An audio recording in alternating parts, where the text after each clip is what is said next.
няколко етапа. Първо в нашата ферма ние си правим ето този разсъд, който става от семка. Това растение е около 3 месеца след засяването на семката. Ето, може да видите как е вкоренило. И в близките дни ни предстои разсаждане на нашето ново поле с аспержи. Имаме малък помощник. Къде сме? Браво! След засаждането по книга, горе-долу на 3-та година, те може вече да плодават. Ами, може да видите даже песъчливата почва е най-подходяща за аспержите.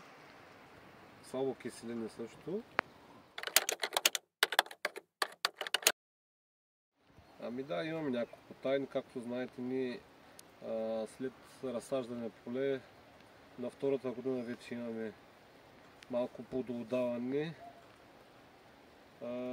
Нашата технология, ние ги разсаждаме малко по-нагъсто, отколкото нормалното, да може да си пазят растенията влагата през неактивния сезон, когато е през лятото.